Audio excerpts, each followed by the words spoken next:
Welcome back everybody. कैसे आप लोग? तो उम्मीद है कि अच्छे से आप लोग तैयारी कर रहे होंगे। कुछ लेटेस्ट टॉपिक जो अनुच्छेद 15 और 16 से जुड़े हैं और भाग 3 से जुड़े हुए हैं और करंट में बहुत ज़्यादा इस समय चल रही है चर्चा। तो उसमें एक है कि अनुच्छेद 21 में जो हमें प्राण और दैहिक स्वतंत्रता का अधिकार है, क्या उसका विस्तार हो गया कि right to die with dignity, ठीक है, सम्मान पूर्वक मौत का अधिकार। तो इस पे जुड़े हुए जो अभी हालात हैं, ठीक है, जैसे कि आपका मार्च 2026 में सर्वोच्च न्यायालय ने 31 वर्षीय हरीश राणा को इच्छा मृत्यु की अनुमति दे दी थी। और इच्छा मृत्यु का जो एपिसोड है वो खुलता चला गया कि भाई इसमें अतीत में क्या क्या डिसीजन आए थे, ठीक है, क्या ये हमारे आर्टिकल 21 का विस्तार है।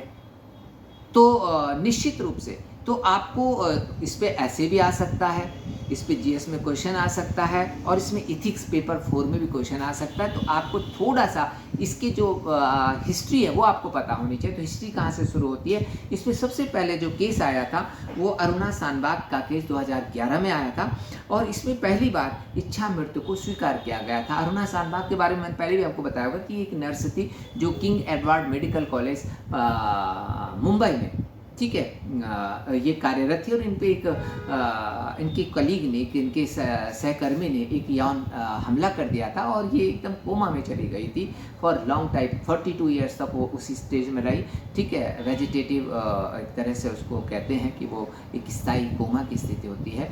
तो उसमें जो पहली बार सर्वोच्च न्यायालय ने स्वीकार करा था कि हाँ, ये केस डिजर्व करता है कि इनको इच्छा मृत्यु दी जा सकती है। उनकी दोस्त ने, एक पत्रकार ने उनके लिए इच्छा मृत्यु मांगी थी, लेकिन मैंने पहले भी बताया था कि सर्वोच्च न्यायालय ने इच्छा मृत्यु को तो स्वीकार करके हाँ ये होना चाहिए, लेकिन उनको इच्छा मृत्यु नहीं दी गई थी क्योंकि उनकी जो देखरेख कर रहे थे किंग एडवर्ड मेडिकल कॉलेज के जो स्टाफ थे वही उनके माता पिता और परिवार वाले बन गए एक तरह से, ठीक। उनके घर वाले तो पता नहीं कहाँ गए क्या गए, लेकिन उनके जो सहकर्मी थे उन्होंने वो 42 साल तक उनकी पूरी सेवा की और उन्होंने कहा कि नहीं, ये जब तक जी रही, इनकी जब तक सांसें चल रही हैं तब तक हम इनको नहीं मरने देंगे। और उन्होंने उनको ऐसे ही रखा। तो सर्वोच्च न्यायालय ने उनके सहकर्मियों की इच्छा का सम्मान करते हुए उनको इच्छा मृत्यु नहीं दी थी, ठीक है। वो 2015 में निमोनिया से अपना नेचुरल डेथ में उनको गई थी। लेकिन इसके बाद 2018 में एक केस आया था कॉमन कॉज, ठीक है, इसका नाम था common cause versus union of India 2018 में।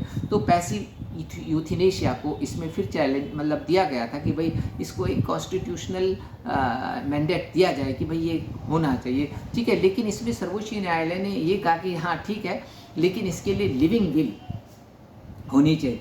लिविंग विल क्या होती है कि जैसे किसी भी ऑपरेशन से पहले अस्पताल वाले एक साइन करवा लेते हैं कि भाई कुछ भी हो सकता है। तो लिविंग विल की अगर कोई व्यक्ति, जैसे कोई व्यक्ति ने ये कह दिया कि भाई हमारे अंगदान हो जाए हमारे शरीर के बाद, हमारे जाने के बाद, मृत्यु के बाद, ऐसी अगर लिविंग विल में कोई ऐसा व्यक्ति ऐसा कुछ कह देता है कि ठीक है कि भाई ये एक स्टेज पर अगर मैं ठीक ना हूँ तो ये हटा दिया जाए, तो एक तरह लिविंग विल हो गई, ठीक है। एडवांस मेडिकल इंस्ट्रक्शंस भी इसको कहते हैं, ठीक है। लेकिन ये दो केस थे। तीसरा जो केस हरीश राणा का आया है, ये हरीश राणा 13 साल से बिस्तर पर पड़े हुए थे और यंग लड़के थे और चंडीगढ़ में बीटेक कर रहे थे। वहाँ से छत से गिर करके इनके दिमाग को बहुत गहरी चोटें लगी थी और वो उसमें स्थिति में जी रहे थे। तो सर्वोच्च न्यायालय ने मार्च 2026 में इन्हें इच्छा मृत्यु दी और इस इच्छा मृत्यु के डिसीजन से ये मान लिया जाता है कि भारत में right to die with dignity एक मौलिक अधिकार के रूप में या एक संवैधानिक अधिकार के रूप में स्थापित हुआ। Thank you.